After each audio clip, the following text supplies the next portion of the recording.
It goes beyond just being a better leader or a better manager of a construction process. They become better human beings. What is going on, L&M family? Back again. And I got to tell you, I'm a little extra jazzed, maybe even starstruck, because the guest we have today, I was having flashbacks in preparation for this conversation. When I decided to quit my real job and not wear pants every day, several people said, you need to talk to this guy. Like this, it sounds like this is what you're doing. And I'm like, well, who is he? And all today it came back, oh, this is Brent. This is the guy everybody was telling me about. So I'm super stoked. He is an OG, like the OG on people issues in the AEC space, architect, engineer, construction, like all of that. When it comes to people, he has been playing this game since before it was like a popular thing, which is super interesting. And then you might be thinking, like, people issues. What are you talking about, people issues? Talking about mental stuff that has something to do with people, physical stuff, people, and emotional stuff. And not just stuff, but like performance, mental performance, physical performance, and emotional performance. He's been at it for a very long time. I'm just a little scrub, a little squinklet trying to tinker around in this space. And I'm like, over the moon that I get to interview him and introduce you guys out there to Mr. Brent Darnell. And before we get into that, if this is your first time here, this is the Learnings and Missteps podcast where you get to meet amazing human beings just like you who are sharing their gifts and talents to leave this world better than they found it. I'm Jesse, your selfish servant, and we are going to get to know Mr. Brent Darnell. Mr. Brent, how are you, my friend? Doing great. Things are awesome. Probably better than I deserve. Life is good. I'm loving what I'm doing. I'm really seeing that the industry is catching up now and really focusing on all the people stuff. And I think it's because it kind of bit us in the butt a little bit with mental health stuff and substance use disorders and workforce development and even that diversity and equity and those kind of things. I Yeah. think those are all the people issues, and I think we sort of shoved them under the carpet for the longest time, and now they're crises, and now we're really starting to pay attention. I mean that's my take on it. Maybe I got it all wrong, but that's my take on it. Brent, I agree 100%. Here's what I see happening. We can't just throw money at the problem anymore. And by problem, I mean the people problem, right? The Yeah. shortage of people. Let's forget about bringing people in. Taking care of, appreciating, and valuing the people that we have is a problem. And the volume of work that's available right now is, I mean, it just keeps getting bigger and things need to go faster. And then there's this thing, Brent, that you've probably read about it, spoken about it, and seen it a bunch of times. Everybody knew that at this time, like this decade, the baby boomers were going to be leaving the industry. Yeah. And we're in It's, it now. yeah. It wasn't a big shock. We sort of knew this was coming, right? For a decade. And now it's what happened to all the experience. Bro, it's Yeah. been happening for a long time. Yeah. And so Oh, man. because you have all of these things, and then what couldn't have been foresaw is the dwindling number of people that want to come in to the Yeah. industry, Yeah. and the, like you said, the substance abuse, suicide, like people not staying in the industry, or rather their lives deteriorating because of the conditions in the industry. Like, it's the perfect storm for Yeah. Totally. companies, decision makers, to say, oh crap, we got to do it different. Yeah. What do you think? I think it's so true. And I've boiled it down to all of these, the root cause to me is human connection. So that's what I've been focusing on the last couple of years is how do we connect better as human beings? And that involves all kinds of things: great listening, great communication, respect, trust, just really getting in the shoes of the other person, understanding them in a profound way. And then that connection leads to so many other things. They feel safe, they feel like they belong, they feel like they're part of something bigger than themselves. they feel respected. And when you get all that going on, plus you want to sprinkle on top, just make their lives better. Why would you go anywhere else? Why would you go to any other company or any other industry when you have that? Why would you risk that? Yes. I have a theory, and right now, everybody, every company, every single one is offering competitive pay and benefits. Right? That's Yeah, back when I had just got my journeyman license, and TD Industries had started doing work here in San Antonio. This was back in 1999, probably. yeah, Um, and the big draw was they had benefits. That was a big deal because nobody really, subcontractors didn't really have benefit. They had some, maybe vacation or something, but yeah, like they had all the benefits. That's not a thing anymore. Everybody has them. yeah, Everybody's offering competitive pay.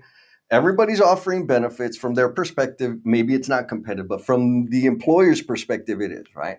yeah, yeah, And so my theory is this is the decision makers, the influencers in those organizations that figure out how to demonstrate, like you said, appreciation and invest in the human being beyond their job description, yeah. they're going to win the talent game. What do you think? Yeah, for all the companies that don't do it, people are going to be leaving their companies and going to these companies that do this. And you wonder, like, why don't they get that? And why don't they invest in that? And but they don't. Like this guy Wally Adamczyk, who does a lot Yes. of the same stuff. We were having this discussion. We struggle with relevance every day. Like we get the feeling sometimes that 90% of the contractors out there just think we're a total idiots and don't know what we're doing. And this is total a waste of time and a bunch of crap. And why are we even talking about this? So we struggle with that about once a week, right? But Oh, then yeah. you see the people that are doing it, you see the companies that are doing it, and the people you're working with, and the results, and that kind of keeps us going, right? So yeah, Yeah. You see the impact and it puts fuel in your tank. Like, okay, let me go against the friction. Well, and so that's today in 2025. You started over 20 years ago down this path. in 2000 was the first program I did where we looked at emotional intelligence. We got we had these guys up and doing yoga every morning, yoga meditation. You should have seen it, man. It was so funny. They would walk in the room at the hotel and it would be like kind of dark and there'd be some music playing and they would go back out and look and think, Like, are we in the wait, right place? what? Is this the right place? What is this? Why are we doing this? So but Ah, then it was so cool because even the skeptics, I mean, once they did this stuff and they felt the difference and they did some basic breathing and meditation and stuff, it was really effective for them. It was miraculous. And some didn't want to admit that they did yoga. So they would say, hey, I think this yoga is a bunch of crap. And I'd say, well, it's okay. It's not for everybody. He said, yeah, but right. the breathing stuff really helps me. I said, well, don't do yoga. Just do that. Just do the breathing stuff. I love it. That's hilarious. Yes. Whatever you And need to brand it, bro, just yeah, do that. yeah. And since then, I've gotten my yoga teacher certification. So I'm a certified Wow. instructor now. Not that I'm going to teach, but I just wanted to do a little bit more with my own practice and deepen my practice. But it really gave me a lot of insights into an in-depth view of yoga and what it can do for you physically, mentally, emotionally. It's not for everybody. I tell people if you don't like it, that's cool, but find your yoga. Whatever that is, could be walking in nature, it could be listening to music, it could be silence, it could be fishing, it could be hunting, something that restores you in some way. Find what yours is. Yeah. So 25 years ago, I mean, that's an Yeah. interesting time. And I'm referring to like my frame of reference Yeah. because I see people nowadays when I'm doing, every now and then when I'm doing my work, people look at me like, are you okay? Yeah, why? You're not the same guy I knew 15 years ago. Like, yeah, Right. just a little bit. Now, so two things are pinging in my head. One is, why did you go down this path? What was it that triggered you to go down this Yeah. path 25 years ago? The other thing that's pinging around in there is, how hard was it back then compared Oh to now? man. Right. So I was working for Skanska at the time in Atlanta, and they had this leadership program that was an international program. Skanska was buying a bunch of international companies at the time. And they said Yeah. they wanted an American to run it. So I threw my hat in that ring, and I ran this program for a couple of years. And then at the end of the 2 years, they said, well, we're sort of done with this program. We're going to do something different. Go back to Atlanta. And I went back to Atlanta, and I said, hey, man, I've learned all this great stuff about leadership and training and development and all this stuff. I want to do that here. And they went, we don't need that crap. Why would we do that here? We're And fine. yeah, we're good. We don't need it, but thank you for offering. And then they said, but we want you to go back and manage projects again. So they said, there's a Mm. gymnasium at a high school we want you to project manage. And I could not get excited about that after doing Yeah. this international program for 2 years. It was a 5-week program spread throughout the year. We were in places like Buenos Aires and Moscow and Wow. Prague and London and New York. And it was Wow. like, wow. And so it was a great program. So I decided at the time, I just said, no, thank you. I don't want to manage projects again. I'm going to start my own business and do this stuff for real. And they just went, yeah, good luck with that. Yeah. And they said, you'll be crawling back, Yep. begging to manage a gymnasium in Albany, Georgia. But, and it was tough in the beginning because I tried to be everything to everybody. I tried to do environmental consulting. I was a lead accredited professional and wrote the environmental management system for Skanska in Atlanta. So I had a lot of environmental stuff. I tried to do a bunch of different stuff, and I tried all industries. I tried IT and accounting, Really? and yeah, and I was getting some work, but nothing really took off until I said, "Look, this is what I'm doing: emotional intelligence and all those critical people skills with a focus on performance for the construction industry. That's it. That's my." When I did that, things started taking off. I started getting some traction. I had companies that say, we want to do that here. So I just kept building that resume, working with different companies, really figuring out how this really works. Because the first time I did it for companies, I would come in for a day, we'd do the Yeah. emotional intelligence training, they'd take the evaluations, and I'd go, now you're totally magically healed. You're now great with people. Thank you very much. Yeah. Mic drop, and I'm Yep. out. It's time for the L&M family member shout out. And this one goes to my buddy, Mr. Brian Melcher. He was gracious enough in letting me victimize him and his team with some training, communication capabilities, AKA emotional bungee jumpers. And he sent me this message. He says, bro, your training is making a difference. Thanks for being willing to come out and spend the time with us. Have a great week. So I got to go to Phoenix and hang out with them for a couple of days and with the Field Verify crew. Amazing human beings out there, also in the construction space. And folks, if you get a chance to leave a comment, do a share, leave a review, you know I love them because I love attention. And it gives me the opportunity to shout you out in the future. And that just didn't work at all. So Right. we started saying, well, what does work? So we started extending the time, and we put out 6 months, and then to 8 months, and then to 9 months, and then a full year. And then we added accountability partners within the groups, and then we added individual coaching and follow up. And so the more we kept sort of doing these iterations of programs, they got better and better.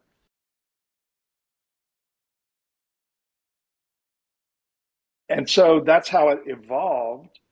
And in the beginning, it was hard. 25 years ago, it was mostly hard bid. It was Yep. mostly adversarial, Yep. siloed, even within companies, siloed and Oh, yeah. adversarial. And people didn't even think about, like, how could we do this in a different way? Lean was a gleam in someone's eye. I mean, that was 10 years Yep. before lean, right? Those guys started in the early 90s or late 80s, something like Yep. that. So that was just getting started. Design build was in its infancy. CM at risk, all those collaborative project delivery methods were just not very well established. So people Right. didn't need these skills. But then Yeah. when they started getting the traction, then everybody said, wow, this is a different set of skills we need to make these successful. So then that got more traction. So then it just kept building. And I believe the industry started changing. And then they looked at me and said, hey, this is what we need right now. Yeah. So that's when things started evolving and gelling and taking off. It's been such a great thing to see the industry doing those shifts and changes. I'm sure you've seen those Oh changes yeah. as well, right? I mean, I've lived it, Brent. Like Yeah, exactly. when I was a pretty good, we'll say, elbows and boots is how we got work done. I know for a fact that when I was a foreman and a superintendent for a mechanical contractor, there wasn't one client, one superintendent, project manager team for a GC that loved me. Yeah. And you remember the cartoon with Foghorn Leghorn and the dog, they would fight. The big rooster and the big dog, Right. and Sure. they'd clock out and then they were buddies. Yeah. It's kind of how I like, okay, I'm going to go to this job and I'm going to be fighting with Tommy today. And okay, what are we going to fight about? Okay, I want to fight about this and see what he wants. I went battle ready in my Yeah. mindset. Yeah. It never occurred to me that like collaboration and communication and like Sure. and that would be of value because I got there first. And if I get there first, I win, period. Yeah. Yeah. And so I've been able, now I'm fortunate in that I got lucky on the jobs that I had and the people that I got to work with in those jobs because they influenced me to look at it. There's a different way. It doesn't have to be this hard. And so Right. by the time I started like applying the lean stuff and like getting beyond myself and thinking more about the team and the organization and the industry, I was not in the field anymore. And it Right. was like, man, I could have had so many friends. I didn't have friends. Yeah. Like on the job site, I didn't have friends because if I couldn't get anything out of you, I didn't need you, period. Yeah. And like now, I know there's a lot of our brethren out there that still operate in that mode, but I was not proud or happy of the guy that I was, but Yeah. it was what I had to do to perform and excel in the role. That was my frame anyways. So it was taxing on me emotionally, mentally, Totally. spiritually, and but here's the thing, like I had no idea. That's just the way it is or the Yeah. way it Right. was. Right. And so over time I've gotten a little bit better. But so Well, I'm I mean, curious. Go ahead. that's one of the selling points to superintendents. I say, how would you like to be more effective with a lot less wear and tear on you? Man, Boom. And they go, yes. hell yeah, I want that. So it's this people stuff that will allow you to do that. Your job will be easier. It's a lot less wear and tear on you. It's just exhausting having to kick everybody's ass every day. Yes. That's the thing people don't know. Fighting, and it don't matter if it's like fighting like hands, fists, kicks, knees, elbows, or Yeah. fighting mentally or verbally, you still get hit. Yeah. Win or lose, it still hurts. That's Either right. way, you leave stuff on the field. So over that time, I mean, particularly, I'm really curious about the 2000 because I remember that was kind of, it was rare. I mean, ultra rare to have a GC that was even doing some version of pull planning. And it was seen as like this foo la la stuff that doesn't make us, they're just making us do it. It was the flavor of the month 25 years ago. Now, what I'm curious about is of the folks that you've worked with, in terms of what you wanted to deliver, like the experience or the transformation you wanted to spark in somebody, and what you actually got to see witness glimpses of, what's that like back then? Well, for me, like part of it was self healing. I call Ah, myself a recovering jerk, right? I mean, I'm a mechanical engineer brain, technical person, smartest guy in the room, just jerk, just yeah, putting down everybody. You're a stupid, you're an idiot. As whenever I could to put them down and put them in their place. Probably a yeah, lot of insecurity revolving around that as well. But so part of this was my own journey of just healing myself with this. So when I saw the results that I was getting, and then saw the results that others were getting, it goes beyond just being a better leader or a better manager of a construction process. They become better human beings. yeah, And better human beings make better employees. I don't know why people don't get that because early on, I would say, but this guy's a better dad. He's a better, and they go, we don't give a crap. Who cares if he's a better husband? And It's I all say, connected. yeah, I work with this one guy. He's in Mexico. His name is Gabriel. And we, he was typical alpha superintendent, 50 years old, ass kicker, was asked to be removed from a project. His own team didn't want to work with him. So he worked on human connection, team, being a better team player, working on his empathy. And he calls me about halfway through this process and he says, I got a problem with my niece. Can you help me? And I said, I'm sure, especially if it has to do with I'm not a counselor or anything. Right. He said, well, she's moved in with us because she just got divorced and she lost her job and she is a pain in the ass. And we really hate her and we're about to kick her out. And she's telling us how to run our lives. And so I'm doing this on Skype, right? And Right. I said, well, wow. So as he's telling that, he's saying, well, she lost her job. She got a divorce. She can't afford her own place. His face does this. His face lights up and he goes, she feels bad about herself, doesn't she? What's that? That's empathy. That's working on. So Yes. I said, well, what are you going to do? And he said, well, we're going to just tell her we love her and support her. And at the end of this coaching thing, he said, wow, she's doing great. She's dating someone. She's looking for her own place. She has a job. We were just really supportive of her. And I always ask people, does that make him a better superintendent? Well, hell yes, it Yes. does. Because now he has the empathy, he understands his people better, he can motivate them better, he can support them better, they're going to trust him more. It Yeah. all works together. And by the way, this guy went from being removed from a project to COO in 10 months Oh yeah. because he I kept mean, working on the people side of this thing. And they yes, saw him as a leader, right? because he can connect and influence people like that. Exactly. eh, okay. Yes, yes, and yes. So you've mentioned connection and empathy. Yeah. How do you do it? How does a person do connection and empathy? Well, it's a process. It's not like cognitive learning. It's not like a spreadsheet or a how to do a budget or a schedule. It's more like learning to play a musical instrument or learning a language. So Ah, that it takes place in different parts of your brain. So it takes a lot of repetition. We've got an activity guide and workbook that has tons of ways to develop things like empathy or any emotional competence. But the trick is daily application, daily reflection. You got to ah, apply that daily. So for empathy, maybe part of that is just asking people, how are you doing today? And then follow that up with, no, really, how are you doing today? And get them to start sharing that. And then think about, okay, did I get it right? Because it looked like to me he was really stressed today. Yeah, I'm kind of stressed today. Well, that's a great reinforcement. So then you reflect on, okay, I got that. I'm starting to be able to discern the emotional states and of people around me.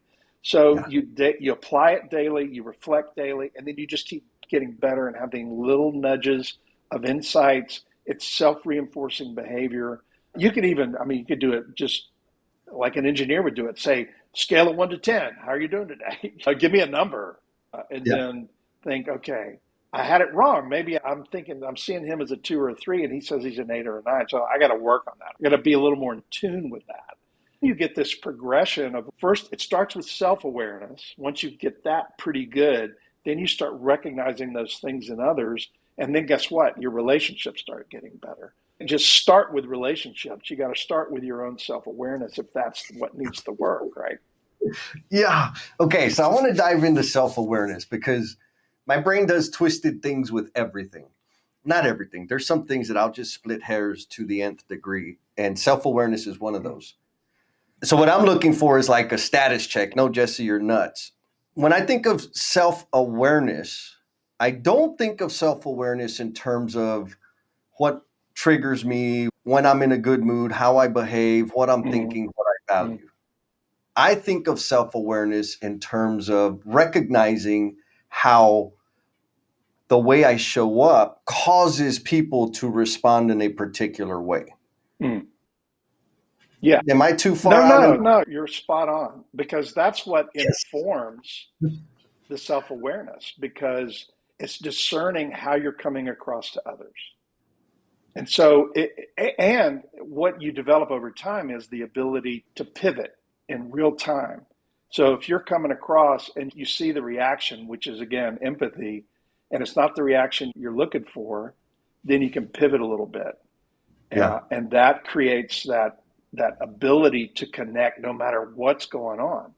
Because you may come in pretty hot, and you get the oh crap, I'm coming in really hot, and then you back it down, and then you just shift a little bit, and then you get a different reaction, and that all happens in real time. The ability to do that, quite frankly, it's just not our best thing because that's pretty good honed emotional awareness and emotional management. And that takes it's a skill Practice. you can learn. It takes practice, it takes coaching, it takes follow-up, it takes reflection, it takes application. But over time, man, I mean, what a skill that is, right? Oh, yeah. Like the experiences I'm having, Brent, I have no business having the experiences I'm having. And what I mean by that is like the relationships, the caliber of people that are in my life, the work that I get to do, the places I get, or like the things I get invited to collaborate on or contribute to. Credentially, I have no business doing those things. But because I like to connect with people and I figured out, and like full disclosure, it's not because I'm this super sweet guy. I was highly manipulative. So Mm, I learned how to manipulate my behavior yeah. to get what I wanted from people. And I used that in a very selfish, self-destructive way for a lot of years. It's like the same cues that I used for manipulating people that I can see now, pay attention to now to understand like, oh, this is how I'm affecting them, Yeah. or this is what they value. Yeah. So maybe I should have just tweak whatever I need to tweak. And I think it's helped people. Well, I say help, maybe the appropriate word is tricked people into thinking I have something to offer. Well, I'm going to totally challenge what you just said. I think you're right where you need to be. And Yes, the people that you're coming into contact with now are the people that you needed to meet, agreed. right? Agreed. And Yes, and so this is just the next step in your evolution as a consultant, as somebody who's helping a lot of people. It's evolving into what it needs to be. And yeah, you use everything that you have in the current moment of all the stuff that brought you up to that moment. And so definitely. you're right where you need to be, and you're meeting the people that you need to meet, and you're I always talk to people that are doing what you're doing and say, thank God you're doing this. The need is great. Or Yes. as I was working for the Corps of Engineers, and this general said, son, you've found yourself now in a target rich environment. Emotional intelligence for these engineer and military guys. And so we've got a target rich environment. There's no competition here. None. The need is great, and I'm so happy that you're doing what you're doing because you're making the industry better Yeah. by doing Thank what you're doing. Thank you, Brent. I Yeah, appreciate that and agree.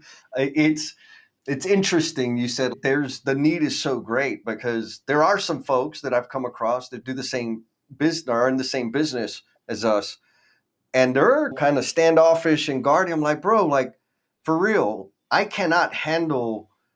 I don't want all the business, yeah, and you cannot handle all the business. I cannot handle all the business. So why are we? Like, if you don't want to play, it's cool, but like we could really do something awesome if we just had a discussion about a yeah, point, something. But they treat it, anyways. It's a mentality, right? Scarcity or yeah. it's City or here. abundance. Yeah, I'm really an abundant thinker, and I've always been, and I give a lot of stuff away. yeah, Not because, well, mainly sometimes because I'm just a poor businessman, but sometimes most of the time it's just because I want to help people. And they'll yes, say, "Can you help me with this?" And I'll say, "Yeah. What do you need?" And I'll yep, give you what you need. If I can give it to you for nothing, I'll give it to you for nothing. That doesn't bother me at all. The money will come. The money will come yes, whenever it needs to come. yeah. The money's easy, Brent, and I've discovered like worst comes to worst, I can sell pictures of my feet online. Like money's easy. Yeah, That's exactly. not a problem. But that may not be the best way to serve the industry right now. Yeah, That's what I'm trying to, exactly. that's the nut I'm trying to Exactly. crack. Oh my goodness. Okay.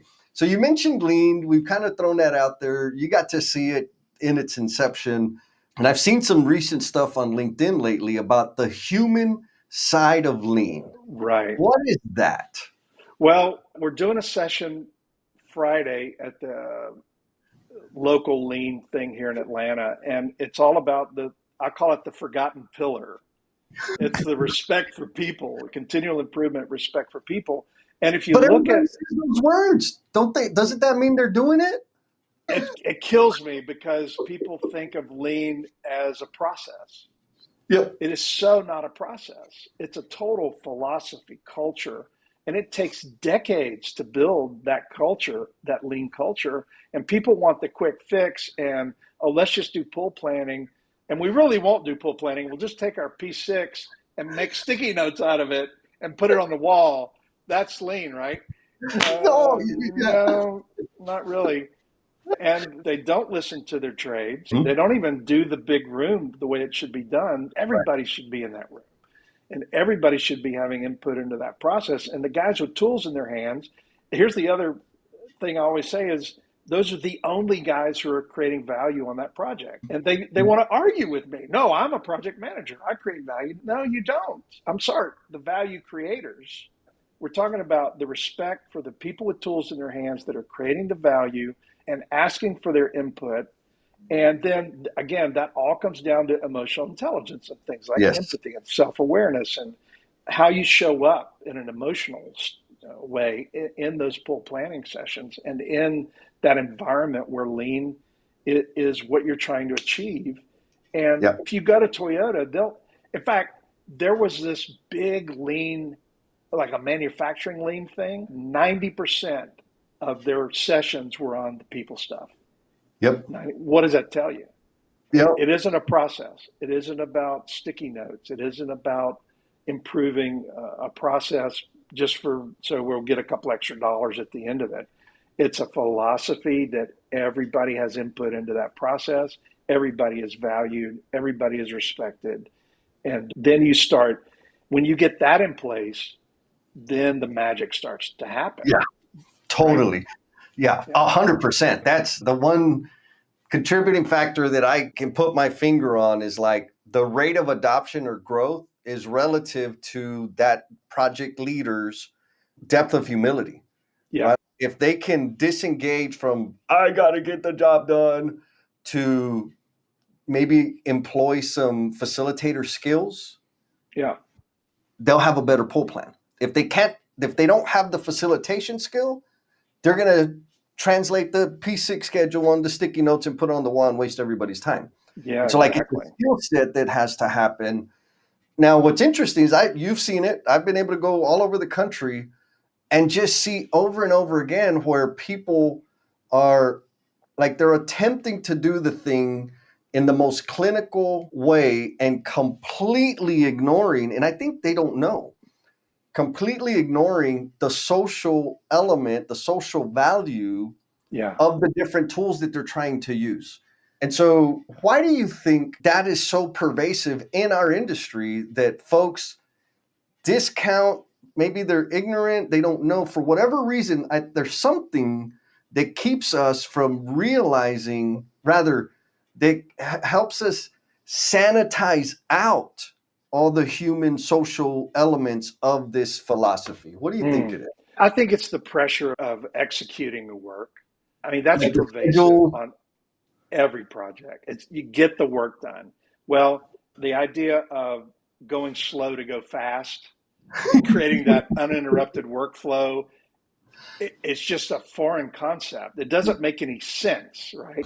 Yeah, yeah. And it doesn't. If you just say, "Hey, we need to slow down," and they're going, "No, we can't slow down." The But if we way. slow down and we get everybody lined up and we get this great uninterrupted workflow for this section of work, Yep. we're gonna finish early. But it's hard to wrap your head around because if there's any work that can be executed and put in place, you just go do it. Yeah. To hell with sequence of work and who you're hog tying and any of that. It's just, Oh, oh, we got a bunch of crap on the floor. Let's get it up in the air. Okay, well, but why don't we talk to the people before the work and the people after the work and get this flow of work? No, you just, and again, they've got a schedule. They've got probably a P6 or some kind of automated kind of schedule, and they say we're just going to go with the schedule. Well, Yeah. yeah, I found that if you really dig into and really do some good pull planning, milestone pulls and then phase pulls, you're going to cut a bunch of work out of that Oh, yeah. P6 schedule because they padded the crap out of it. And believe me, you call some trade partner and you say, how long is it going to take to do this? What are they going to tell you? They're pulling the number out of their butt anyway, so they're going to Yep. pad that. So you got all this padded numbers. The real numbers are when you do the actual pull planning, get everybody involved, get everybody's input. That's where the real numbers start. And when you do that, you're going to probably we found that like from phase pull to 6 week look ahead, you're going to cut out at least 10 or 20% Easy. just from people talking to each other. If you create the conditions for people to communicate. You're spot on. Right? Because if there's when that dialogue is absent, just okay, whatever. It's going to be what it's always been. Yeah, exactly. Yeah, I think you're spot on. That's the key to that is getting people comfortable with each other, trusting each other, saying, "Hey, that's a bunch of crap. I need 2 days to do this, or I can do that in a day and a half." Whereas if they could do it in a day and a half, but they have 3 days and they don't trust you, they're just going to keep their mouth shut and say, "Yeah." So that's the thing. You just nailed it. Like when I'm coaching folks on doing it, I'm like, look, your first pull plan is going to suck. It's going to be clumsy. It's going to be clunky. It's going to be uncomfortable. People are not going to make real commitments. People are going to squirm, and you're going to hear about all the problems. Yeah. You're like, well, why the hell would we want to do that? Well, because you're going to find out about the problems before they impact production, because you're planning before you start the work, and they're going to surface issues. If you listen, write it down, don't bark back, don't accuse them of making excuses. They're telling you what they need to be successful. Right. You're the GC, you have the greater influence and resources and relationships than they do, so you can help make it better. Listen, and they'll tell you more. Some people are going to overcommit. Yeah. Because that's their nature. Some people are sandbag because that's my nature. Yeah. And over time, through the repetition, they start building the relationship and the trust to say, Jess, you're always sandbagging. You always say you need 2 weeks. Like, for real? Well, and so it starts calibrating itself, but not if whoever's running it, if they fail to create the conditions for people to communicate, meaning they listen more than they talk, they're not going to get there. Which brings us again back to this connection thing that you're out there making happen, helping people with. I wonder, what do you think? Like most of our projects in construction, they're 6 to 18 months long. I'm sure there's these big mega data centers or big giant billion-dollar developments, but it's never the same group of people, even on those big billion-dollar, like people trades switch in and out. Right. So the fact that the project duration there's a finite end to it, I think because of that, we believe that it's okay to treat people like we're never going to see them again after this project. But the fact is we will. Yeah. And so because of the bookends of start the project, finish the project, I feel like that contributes heavily to the lack of connection in our industry. What do you think? Yeah, I think it's true. And they use it as an excuse, especially for shorter projects. But I have a chapter in my book, The People Profit Connection, on high performing teams. Well, one of the things I suggest in there, and boy, talk about pushback. I say, why don't we get literally everybody, every trade partner, the GC, every vendor, every owner's rep, all the designers, all the end users, and all go at a resort for a 2 week retreat and get to know each other and get to trust each other and have communication with each other. And everybody does some evaluations and they get individual coaches to work on some areas of their life that they need to work on. And I always get, that's insane. That's crazy. I say, why is it so crazy? Well, who's going to pay for that? And I said, well, man, if you did that on every project, you'd save that times 10 probably Yeah. for all the crap you're gonna avoid. And Yes. so then I say, okay, if you can't do 2 weeks, do a week. If you can't do a week, do a weekend. If you can't do a weekend, do half days the first month of the project. Yeah. But Yep. but you can find the time to make those human connections and get that trust and those relationships down to where when you got problems, everybody jumps in and everybody helps everybody Yes. else. Yes. So valuable. Yeah. And I mean, you nailed that. Don't make sense. Why don't we just keep fighting and screaming and yelling at each other? Yeah, That'll right. be Yeah. like Because that. that's That's better. yeah, that and we've done that for decades. And that's the other thing is I have GCs, they'll tell me like, man, I can't trust this trade partner. He just keeps giving me crap numbers and he keeps padding his numbers. And I say, why do you think he does that?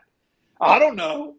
Maybe it's because you've beaten the crap out of him for decades and he's been conditioned to give you some numbers that he can have a little play with.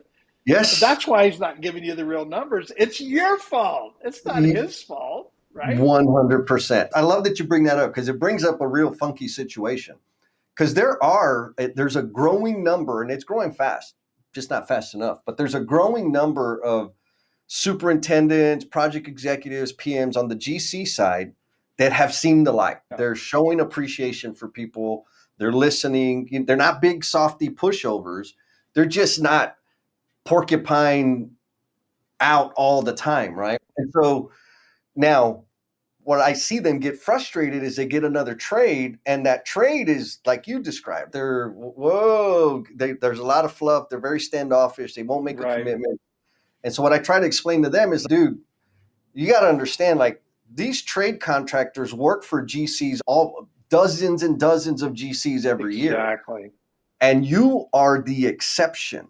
Yeah. The majority of the GCs out there treat people like garbage. And so because you're a GC, they expect you to treat them the same way. That's not your fault, but Yeah. they do have some trauma, some baggage that they're carrying Yeah. because of all the dirt bags that they have to work. And how do I know? Because I lived that life, right? Like I remember Totally. like when I first worked, the first superintendent that said, hey man, we're gonna do this pull plan thing. I need to know like how long is it gonna take you to do your task? I'm like, what do you mean? How long? I have your schedule. No, like for real. Can you break it up? And I'm Yeah. like, what do you want from me, dude? What the hell's wrong with you? I Yeah. didn't. I'm sure that you know leaving this world better than you found it doesn't happen by accident. And I want to help you spend more time making this world better for yourself and the people you care about. So I want to invite you to the next Do the Damn Thing Time Mastery Workshop because we're going to be having some fun. We're going to be taking all those goals, those ideas, those projects, those dreams, the things that you keep putting off because of the commitment you make to work and the commitment you make to family and the commitment you make to everybody else except for yourself. When you get those out of your head and finally come up with a plan, make the space, find the time for you to make those things real, for you to like actually get the ball moving on the things that are going to give more flavor and meaning to your own personal life. Check the show notes for the link. I hope to see you there. And back to the show.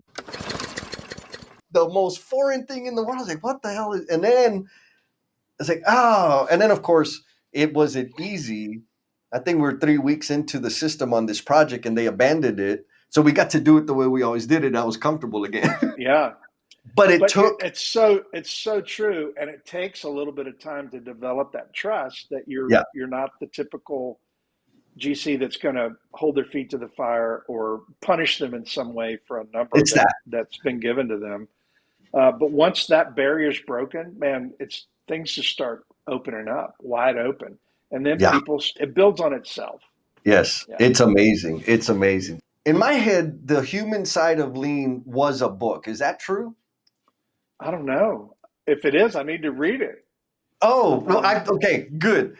What I found out is that you've written multiple books, and I yeah, couldn't even count. Like, how many books have you produced? I've written 8 books so far, Gee. but also I couldn't find a good publisher that I liked. I had a couple interested, and they wanted 95% of, and I said, wait a minute, 95%. So I get 5%.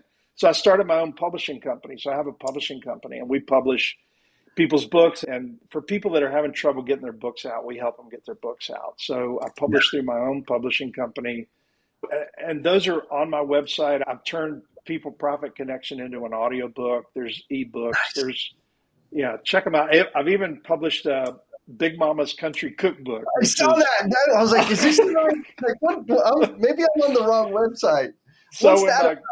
when my grandmother died, she had this big recipe box, and I've got three brothers, and we said, "What are we going to do with this?" I said, "I'll take it." So took it, and it sat in a cupboard for years, and then I pulled it out, and it was like not only were they great recipes, but they're like family history because Uh, the dishes we would serve at like family reunions and yeah. funerals and things like that. So I wrote this book and did a little bit of family history, and I have kind of like I have a bunch of characters on my mom's side of my family, so I put them in there.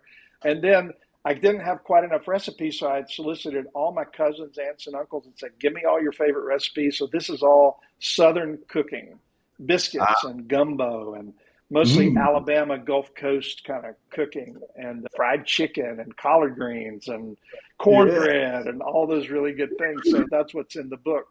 And it's so weird because we look at our sales month to month for the all the books that we publish, and for some reason, the last month, Big Mama's Country Book Cookbook has sold 95 copies in the last month, and Wow. we don't even know who's buying them. Like, I, Oh, and I asked all my cousins, I said, "Are you guys buying these books like for gifts or something?" They go, "No, we don't know. We don't know what's going on." So I don't know who's buying Big Mama's Country Cookbook, but it's our best-selling book this last month. It's so oh, weird. that's well. We're gonna make sure and have a link in the show notes so that we can keep selling them Big Mama cookbook, and maybe sometime in the future you can tell me the secret because one, I do not enjoy. Rather, I love that I got a couple of books out there. It's Yeah, you awesome. got some. I've read your books. Thank you. I love Really? your books. Oh my God. That's amazing. Thanks for Yeah, telling me. The point of the books is to help just one human being. And I've yep. gotten back that it's helpful to. So that was the whole point. That's amazing. It's beautiful. It's fulfilling. All that said, I absolutely hate all the work it takes to produce a book. And I'm not talking about like the creative process and the idea and not that. It's what size font do you want to use? What do you want on the spine? What color? Where do you want the like all of It's that? yeah. Oh my goodness. Absolute. I whine about it all the time. It's a pain. It's a pain. When I published my own books, people kept asking me, "Hey, will you publish my book?" And I'd say, "Hell no! It's a pain in the ass. It is so hard. You can't imagine how hard So this is." So but then my wife wrote her first novel, and she said, oh, "Will you publish my book?" And I said, "Of course, honey, I'll publish your you book." better. So then I had the idea, okay, I'm not going to make $1 million on this, but I can make a little money and help people get their books out. We've streamlined that whole process. So that was the Ah, whole idea behind that. And I think we just published our 65th book. wow. Um, Okay. so, yeah. And so So we're just people helping wanted people get to, their books out. Yeah. okay. Well, damn. Which is an interesting mix, right? And maybe that recipe's in Big Mama's cookbook. You started off as an engineer. Yeah. Then you got into this emotional intelligence thing back in 2000 when I don't think Yeah. were you the only one using combining those two words? No, emotional intelligence is from back in the 80s. And even that, this guy named Gardner looked at different intelligences. But Ah, it was made popular by Daniel Goleman, who wrote a yep. book in 1995 called Emotional Intelligence: Why It Matters More Than IQ. And so that kind of kicked off the big part of it. But my mentor, who I learned all the emotional intelligence stuff from, she was doing that work in the 80s at American Wow. Express. So she was a true pioneer in the emotional intelligence world. So I just saw the value, saw the need, said, "Man, this is it. This is what I need to be doing to help this industry." So Wow. that's what started that whole deal. Yeah. Okay. So engineer, emotional intelligence, which that's an amazing connection, and you know why. Everybody out there knows why. to author to now, shoot, what do we call it? Publisher. Publisher. Publisher. Thank you, Yeah. publisher. What do you think? And I'm sure the list goes on, right? Because I mean, just the Wait, there's, com- there's one other thing I got to bring up because you're in San Antonio, right? yeah, oh yeah, All right. So I quit for a while and became a full-time actor. oh Yeah. So I wrote a bunch of plays and acted a bunch. I co-founded in San Antonio the Magic Theater. It's a children's theater there. no, I know the Magic Yeah. Theater. Did you Yeah. really? Yeah. I Holy, co-founded it with Richard Rosen, and I was doing those shows there when I was working on the Brooke Army Medical Center. It was a yeah. project. I was the interstitial space coordinator on that project and was doing theater at night. And Richard and I co-founded the Magic Theater. So Oh, yeah, I did a lot of stand-up comedy and I did some low-budget movies and I had a small role on the old TV show In the Heat of the Night. no way. Oh, that is Yeah, no. I played a redneck auto mechanic drug dealer on In the Heat of the Night. That's So so good. All right, Brent, don't tell anybody. But when I started my company, like not having a real job anymore, I said, man, in 5 years, I think I'll be in a situation where I'll have enough time to go and get involved in community theater because oh I've man. always been a fan of musicals. Don't tell, but it's a secret. I love music, not all musicals, but I can just Yeah. get into musicals. And it's always since elementary school, being on stage and performing has been the thing that it's like, I can't stop thinking about it, but it's, don't do, that's dumb. That's a waste of time. And right, Oh like man. it is You got to do it. absolutely a You got to do it, man. curiosity I've had. Yeah. You got to do it. Oh, I'm telling no. you, it'll fulfill you in so many ways, but it'll make you a better presenter, facilitator, speaker, all those things. And so, again, remember I talked about using all the talents to this point in whatever your career or your life is. Yep. That's just going to give you more skills, man. Do it sooner rather than later. And I know you got to make money. I get it. But Well, man, I'm telling you, I did that for 3 years and tried to make a living at it. It's a tough way to make a living, but you don't need to make a living at it. You can just do it for fun. exactly. I could sell pictures of my feet and Yeah, act. there you go. There you go. You got it. Okay, so I think you answered this, but I just want to make sure because the L&M family out there, I remember if I think back 5 years ago, I would hear like a podcast. That's when I first started listening to podcasts and all this stuff. Yeah, but they're in a different, those human beings are different. That Mm-hmm. experience is not accessible to me. I never said it that way, but that was kind of my thinking. Looking back, it's absolutely accessible. Totally. And so with your path, again, engineer, actor, publisher, emotional intelligence pioneer, like what are the ingredients or the threads that human beings have access to that you were able to weave together to have the experience that you're having and the impact that you're having? I think it boils down to two things. One is curiosity. Again, so when people that are acting differently than you and you don't understand it, be curious about it instead of judgmental about it. And the other is I've always been a lifelong learner. I can't get enough of learning new things, reading new books. I probably read 30 or 40 books a year, easy.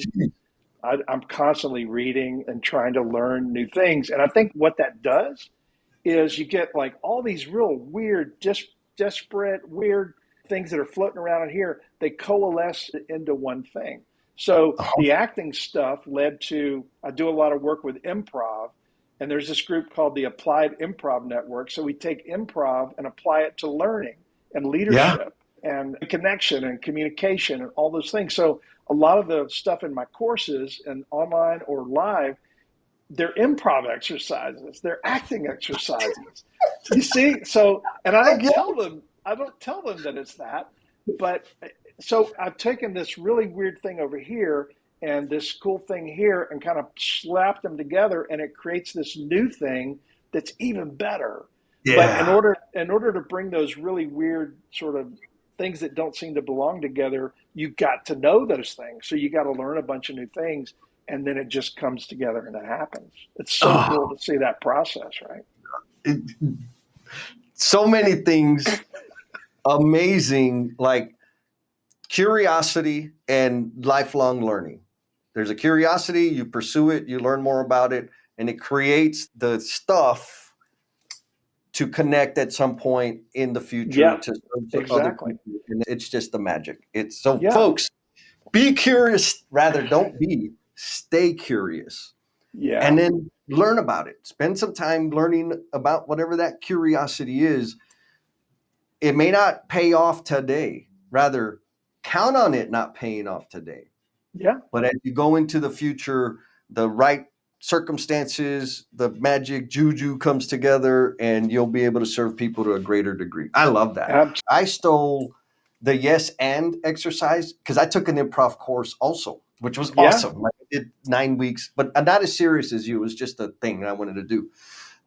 I've taken that no, yes, but yes. And it's part of several of the workshops that I do to help people just become aware of the simple tweak in words that if we're not doing it on purpose, we could be causing disconnection with other people. you bet. I do a lot. We do, yeah. Yes, and as part of my innovation and creativity Yes, course. yes. Yeah, we do. Yeah, it's so cool. And think of everybody walked into the big room with curiosity Oh, yeah. instead of like, why am I here? This is a waste of time. I've been doing it this way for 30 years. Lean's nothing new. Blah blah blah. What if they just came in curious? Yep. What an experience that would be, right? It would be the things that they could accomplish and learn together would be Yeah, monumental, I think, yeah. 100%. Mr. Brent, this has been amazing. And I know maybe, I don't know if this is a threat. It might be. But I think I need to talk to you some more. There's a lot of things that I know I can glean from you for sure. But I would before love that, it. Yeah, I would love it, man. where do people go? Now I'm warming you up because I'm going to ask you the grand finale question. Where do people go to find you, and what should they like? What's the off the menu super secret special service that you can help them with? Okay.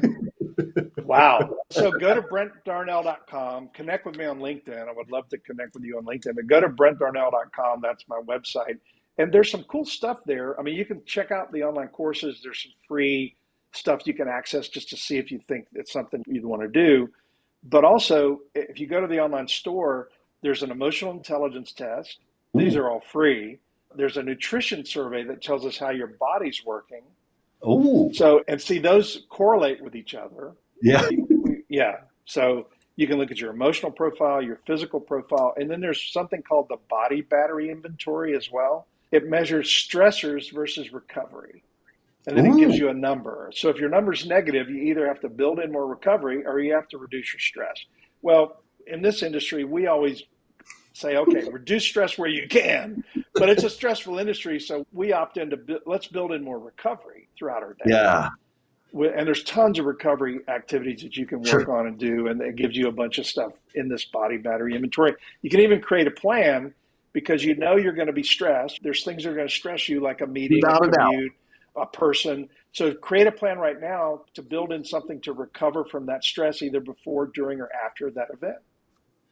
All right, folks, you heard. There's three things you need to go check out, download, do the assessment because it'll help you. Duh. And then when you want more, hit up Mr. Brent. So Yeah. with And again, if they need more, if they, oh, I want more with this, I'll say, what do you need? And if yeah, I can give it to you, I'll give it to you. And even like the online courses, we're still in the beta test. We're moving out of the beta test. But if somebody wants to just check them out, I can give them some access. Just let me know what you want, and I'll give you access to these online courses. Check them out and give me your feedback. I'll yeah, let you access those for free or really cheap, or tell me what you want, and I'll do my best to give it to you. 10-4. Amazing. Very generous of you, my friend. Thank you. So you ready for the grand closer? I'm ready. All right. So clearly, like folks, if you missed it, Brent's a pretty amazing human being. You've done a lot to contribute to transform an industry. Your path of personal growth and contribution are amazing. And so I think your answer to this question is going to be pretty heavy. So here's the question. What is the promise you are intended to be? The promise I am intended to be. Wow, that's pretty deep. I've been put on this earth to help as many people as I can. That promise really manifests itself in a lot of different ways. This promise has evolved.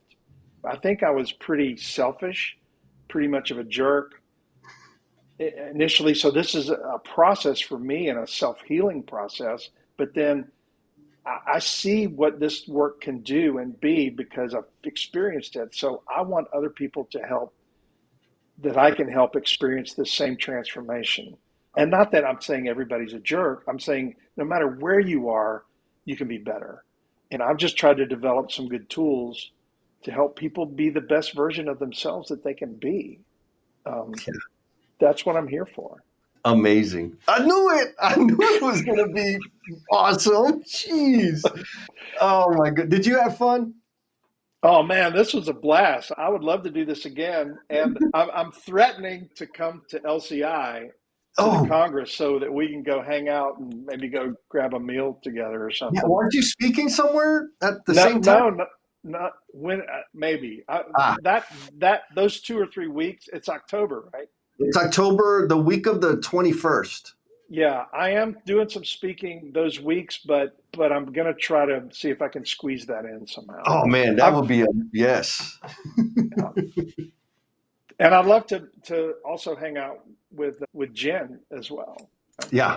She's I the saw coolest. her. Oh, she's so great. I saw her at AGC, and we need to do some more stuff together. Definitely. Yeah. Thank you for sticking it out all the way to the end. I know you got a whole lot of stuff going on.